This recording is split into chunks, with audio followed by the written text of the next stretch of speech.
I find myself really, advocating for the idea that if you're experiencing anxiety or depression, or you're overwhelmed with stress, or even something that is a little bit more particular, such as any kind of proneness to maybe schizophrenic like symptoms or psychosis or things like that, even those more unique conditions, but especially anxiety and depression, I advocate for the idea that we have to cover the bases, the basics of well-being as a first resort.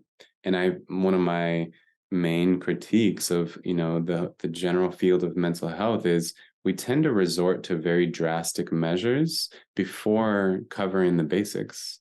And I think we would be amazed, and anyone who puts this into practice is amazed at how many of our ailments and conditions are resolved by covering the basics, which include, as you know, and people don't want to hear it because it sounds too boring or something like that. But it's like nutrition matters. Our brain consumes 25% of the nutrients that we take in, and whether it's regularizing blood sugar patterns or making sure that you have indeed all of the vitamins that you need, that matters very much. And that definitely affects our moods and our ability to function.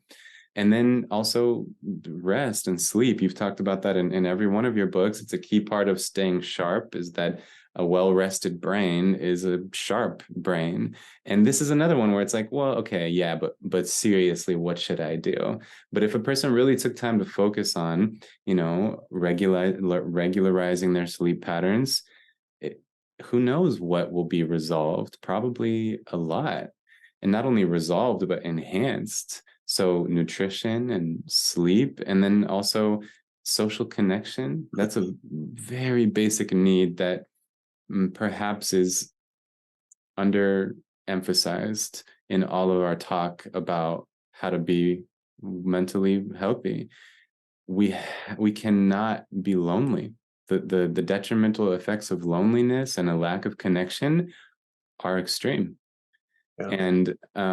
And additionally, I think a lack of movement, and because we say exercise, and that's what we mean, but also I think some people, they hear the word exercise and they immediately think of like running on a treadmill in a gym, and they're averse to that idea. But it's just like, move your beautiful body, get the blood flowing, and move your beautiful body, dance, hike, go outside, and just move in ways that feel good. Get in touch with your instincts. And then I would just add to that that I believe that meaning in life is also a basic. That's one of the basics. And for the person who is caught in like what Viktor Frankl described as the existential vacuum, where it's like, I don't even know what I'm supposed to be doing or what I want to be doing. I'm not governed by survival instincts anymore. I don't have a tradition guiding me every day, and I don't even really know what I want in life. You're caught in this vacuum of meaninglessness. And I think that is also a basic level thing to address, is to make sure that we have a why to live, and a something that really makes us feel alive and purposeful and needed and important and guided. So anyway, those are kind of that's my conception of what the basics are. Eat right, sleep right, move your beautiful body, have social connections and meaning in life. And if you've really covered those basics, and some condition still persists, well, then we can address it much more effectively. But if you're not covering the basics, it's very difficult to see, well, what of all of this anxiety is really just a result of your sleep deprivation or your loneliness or your blood sugar imbalance, So I know I'm hogging the microphone a little bit, but thank you for listening. And I'm curious to know, like, what you would have to add to this. What are the basic free things people can do to stabilize and improve their mental health? Yeah. Well, let me say I agree completely with everything you just said. I think it's a great list.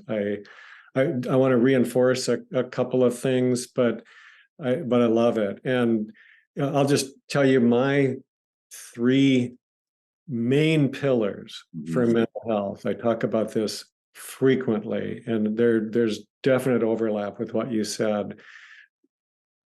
First is sleep, which I think is the absolute most important of the lifestyle measures when it comes to mental health and stability of mood. So sleep is one, self-acceptance, Mm, and meaningful connection. mm. But those are, if you've got those three things, you can cheat on your diet. Right, You can right. probably you can probably, Mhm. skip the exercise and you're going to be okay. But you've got to have those. And I think the social connection is just shown over and over and over again to be so protective, mental Mm, health, but also for physical health. mm, And I want to put a plug in for sleep because I think this gets underemphasized in the even in the mental health world. I know I underemphasized it for years, and I have come to view sleep as the linchpin for recovery from most mental health crises and mm, also for prevention from it. So not to say that, that's enough all by itself, but oh boy, if you are having trouble sleeping and you've become depressed and you get your sleep improved, your chances of recovery are twice what they would have been without that. And that is hard science. It's shown over and over again. It's mm, just incredibly important. I mm, think of diet as really being a key preventive kind of thing. And I think of exercise as being almost a treatment that it can, the right kind of movement. And I also love the notion of movement as opposed to exercise. That can work just as effectively as medications in most instances. But really, sleep is like it's the thing that holds all of this together, and it's just absolutely key. If it goes, then all those other things are not going to be enough. mm, And if you get it back in place, then the other things aren't quite as important as they would mm. have been.